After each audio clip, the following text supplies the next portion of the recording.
Okay, kulang pa tayo ng isa.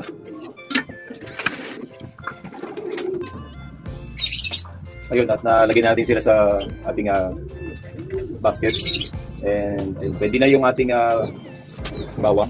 Okay, isa-isa natin sila. Then ipapakilala natin sa ating mga followers. Ayan.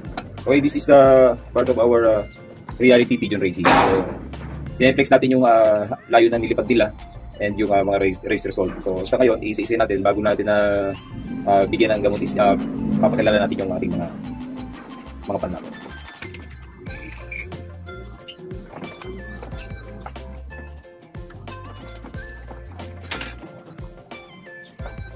Okay, this is 784. Ayan. Ang pinakatatay nito is blue and ang nanay is yung breeder natin na yung green. Okay, halos iisa sila ng mukha. Ayan. Maliit ang ulo. Slim ang katawan.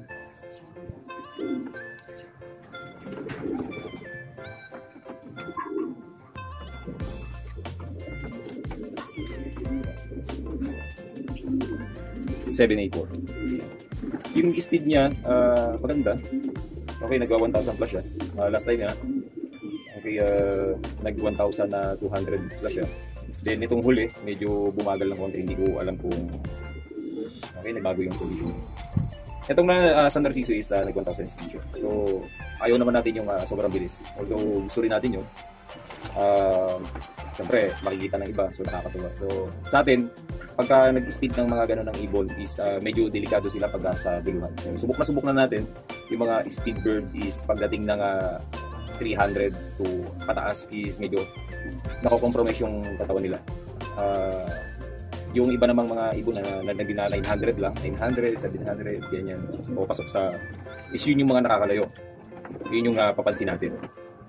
Bigyan na natin ng bawang si 784.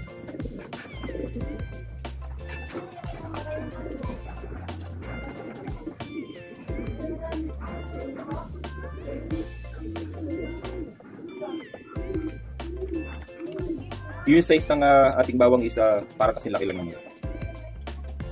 Okay, flexing this is 784 blue and black. Yan yung combination ng ating Garuda and Timbrek. Paano siya pagka mali ang tawid ito yung mapa eh. Hindi ko malapit na tawid yun.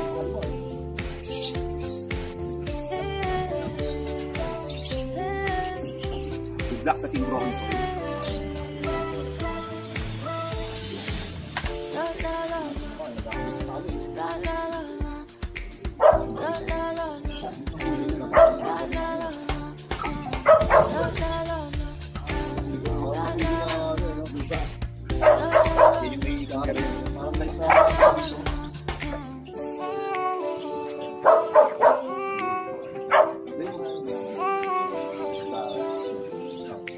Pamaya sa video. Kasi nakuha ko yung screenshot sila.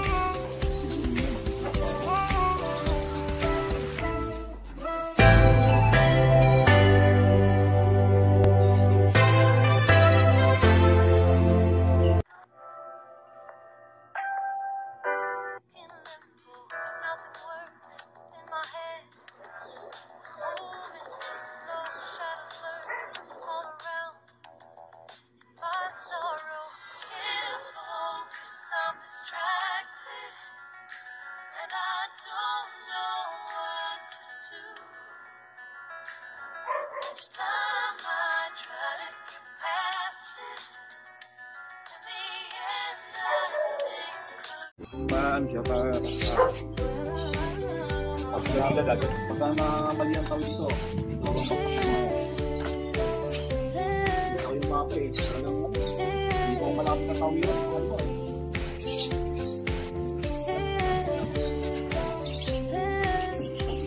Black sa Team Bronze.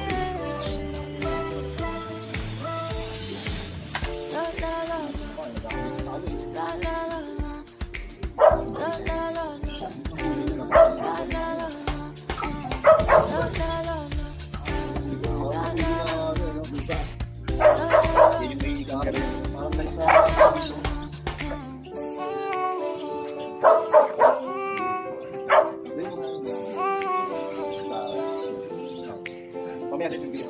Oh, kasi nakuha ko yung screenshot ko lang.